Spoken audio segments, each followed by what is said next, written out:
The reason you still see her and you don't see many other warships is she's been in fresh water since 1946. Salt water dissolves ships. Fresh water leaves them alone. So her hull is pretty much as thick as it was when she came down the ways at Newport News. There have been a number of attempts to renovate and restore her, but Dan Weichel, who many of you saw as a guest lecturer a couple of weeks ago, and his group got together in 2005 and really worked hard at it and stuck with it. They unwelded the bow in 2007, opened the doors and dropped the ramp. First time that ramp had been down since 1946.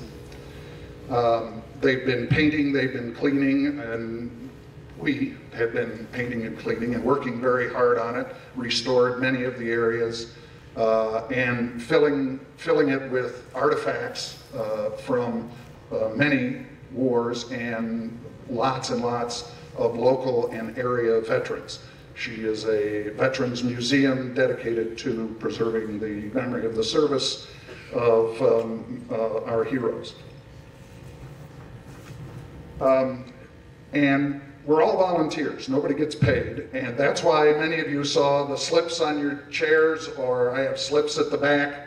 We could sure use some volunteers. We could use a hand. If anybody wants to help out, we'd appreciate it. Tour guide, gift shop, we'll be painting her in a couple of years, so if you know how to paint a ship, let me know.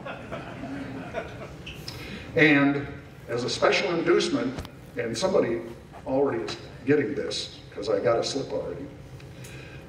If you sign up tonight, so I know who you are, you will be invited to the volunteer orientation dinner at Fricano's, free pizza. So, help a ship and get some pizza. Now, because LST 393 was at D-Day, that's why I'm here, and that's why I want to make this little presentation. D-Day was just about the most important battle fought during the largest war in mankind's history. It was the most complicated amphibious invasion ever, and was meticulously planned for more than a year. Good. But it was fought by individual citizen soldiers.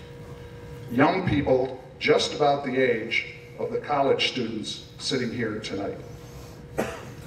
Of the hundreds of thousands who stormed or defended the beaches on June 6, 1944, very few were professional soldiers or even experienced fighters. They just answered their country's call to duty and were trying to do the best they could. In his 1959 book, Dawn of D-Day, British Navy veteran and historian David Howarth told the stories of individual men and women who played a role on that historic day. His interviews came within 15 years of the battle, so memories were still fresh and not faded by the years. I'm going to read one soldier's story. Of the dozens of books I've read on D-Day, this passage best describes the war experience of the common American soldier. So I just want you to go back in your mind. This is Omaha Beach at 7:30 a.m. on D-Day. There we go. The man in the foxhole was PFC Henry Myers. He felt he was looking at himself from outside himself, with sorrow and pity, as people sometimes do when events are almost too much for them. The real Henry Myers, the I of his existence, the schoolmaster from Brooklyn, the man who was loved by Molly, his wife, did not seem like the same person as the soldier crouching like an animal in a hole he had scraped in the sand, made numb by the concussion of explosions, and staring aghast at the sand spurting from the strikes of bullets and the bodies dead and half dead on the shore. His emotions were in disorder, and his only clear thoughts were, why the hell am I here? What am I doing in this mad place?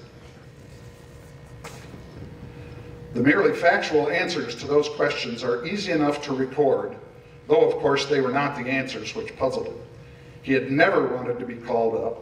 The call-up had interrupted his vocation as a teacher of mathematics in his marriage, which was only a few months old. Of course, he knew the necessity for Army service as well as anyone else. He would not have dodged it even if he could, and he had done his best at it, but he had never pretended that he had any ambitions at soldiering for its own sake, or that he wanted anything more than to get it over as quickly and efficiently as he could and go home and start teaching again. In the Army, he just made himself feel content to do what he was told. Whenever he was faced with some unpleasant chore, he cheered himself up with the thought that if he did not do it, someone else would have to. When Myers' small unit had been packed on board a troop ship, like an LST, and told that this was really the invasion, he had been glad.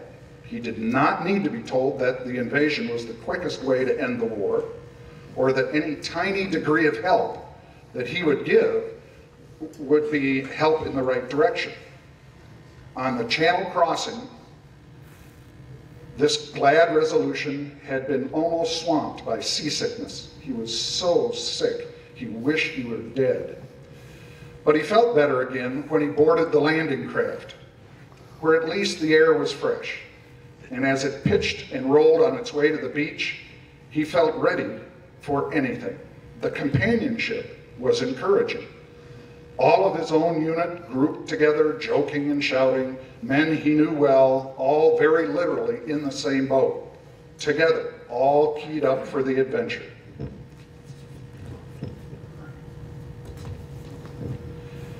Henry Myers could not see much from his position in the boat, wedged in among other men who were taller than he was.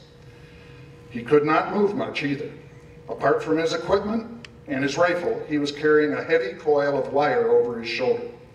It was telephone wire, and he and a couple of his friends were supposed to lay it from the beach to someplace inland where somebody would show them. But he could hear. There was a tremendous noise, and as the boat came nearer to the beach, the noise grew louder and louder. He had never heard such a noise before. It was infinitely worse than the practice runs with the live ammunition. But he supposed it was all right and was only what had to be expected. In the last few seconds, above the ramp of the boat, he had a glimpse of shell bursts and of clouds of yellowish smoke and the crest of a green hill showing dimly through it.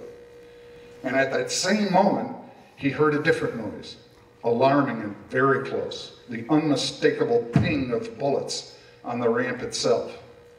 And then the boat grounded, and the ramp went down, and the men in front ran forward.